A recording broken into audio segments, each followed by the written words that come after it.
বাসায় মা না থাকলে যে কতটা কষ্ট করে সেটা আমি এখন বুঝতেছি। আজকের এই ভিডিওতে তোমরা যা যা দেখবা সবকিছু হচ্ছে আমার নিজের করা। আজকে বাসা হচ্ছে মা ছিল না, সেজন্য পুরো বাসার সব কাজ হচ্ছে আমার করা লাগছে। ঘুম থেকে উঠে হচ্ছে ভাত রান্না করতে দিয়েছি, আরো বেসিনে হচ্ছে থালা বাসন ক্লিন করা ছিল না। তারপরে আমি হচ্ছে রান্না বান্না আমি একদমই পারি না। ভাত রান্না করতেও যে কতটা কষ্ট হয়েছে আমার। সকালবেলা ঘুম থেকে উঠেই হচ্ছে আমি ডাল ভিজিয়েছিলাম, তো বড়া খাবো এর জন্য ডালটাকে ভালোভাবে ক্লিন করে তারপরে ব্লেন্ডার করে নিয়েছি। তারপর হচ্ছে পেঁয়াজ মরিচ একসাথে আবার ব্লেন্ডার করেছি। আর করব হচ্ছে আলু ভর্তা। আলু ভর্তা আমার অনেক অনেক পছন্দ, সেজন্য হচ্ছে পেঁয়াজ আগে থেকেই হচ্ছে ভেজে নিচ্ছিলাম। পেঁয়াজের সাথে হচ্ছে আমি টালা মরিচও দিয়ে দিয়েছি। দেখো ভাজতে ভাজতে আমার হচ্ছে পেঁয়াজটা হচ্ছে পুড়ে যাচ্ছিল না, অনেকটা হচ্ছে পুড়ে গিয়েছে। আমি জাস্ট পাগল হয়ে যাচ্ছিলাম, বুঝতেই পারতেছিলাম না যে আমি কি দিয়ে কি করব। আমি হচ্ছে ভাতের মধ্যেই হচ্ছে আলু দিয়ে ফেলেছিলাম আলু সেদ্ধ হওয়ার জন্য। এখন আমি আলুটাকে উঠিয়ে নিচ্ছিলাম, খুঁজে খুঁজে বের করছিলাম। এক হাত দিয়ে ভিডিও করছি আর এক হাত দিয়ে কাজ করছি। এমনিতেও পারি না কিছু, যেটা পারি ওইটাই তোমাদের সাথে শেয়ার করছি। দেখো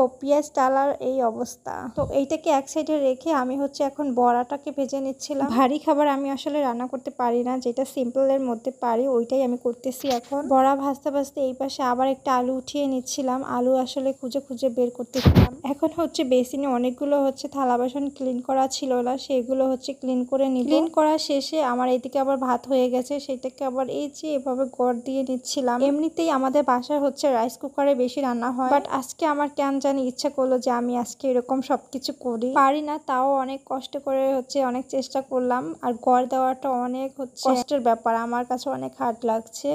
এই যে চলে আসছি এখন আলু ভর্তা করার জন্য। আলু ভর্তার জন্য যে পেঁয়াজটা হচ্ছে ভাজা হয়েছিল সেইটা হচ্ছে পুড়ে গিয়েছিল। দেখো এখন আলু ভর্তা করার সময় এরকম কালারটা এসেছে। তারপরে এইদিকে বড়াও হচ্ছে কমপ্লিট হয়ে গেছে ভাজা। বড়া দিয়ে আলু ভর্তা ভাত খেতে অনেক অনেক ভালো লাগে আমার কাছে না, আমার আলু ভর্তা মাখাটা আমার কাছে অনেক ভালো লাগে। আর আলু ভর্তা যখন করি তখন এরকম পাশ থেকে একটু একটু করে খেয়ে দেখি যে আসলে কেমন হয়েছে। আমার কাছে অনেক ভালো লাগলে একটু পরপরই আমি আলু ভর্তা ওইভাবে খাই। এমনিতেও আলু ভর্তাটা আমি হচ্ছে খুব ভালোভাবে করতে পারি। তারপরে আমি চলে আসলাম একটা ডিম ভাজি করতে। আর ডিম ভাজিটা না হলেও হতো, কিন্তু কি আর করবো, তারপরও একটা আইটেম বাড়িয়েছি। ভিডিওর মধ্যে তো দেখা যাচ্ছে যে অনেক সহজভাবে আমি সবকিছু করেছি, বাট আমার রিয়েলে অনেক অনেক কষ্ট হয়েছে। সবগুলো নিজের হাতে একা একা করেছি। আমি যা যা করেছি সবাই দেখলে মনে করবে যে এগুলো তো সিম্পল, এগুলো তো কোনো কষ্ট নাই, বাট আমি না কখনো এগুলো করি নাই। এরকম নিজের হাতে সবকিছু এই প্রথমবার করলাম, সেজন্য আমার কাছে অনেক অনেক কষ্ট লাগছিল নিজের কাছে। মা নেই, সেই অনুপস্থিতিতে আমার মানে বাসার সব কাজ আমার নিজের করা লাগছে। নিজের কাছে ব্যাপারটা অনেক কঠিন লাগছে।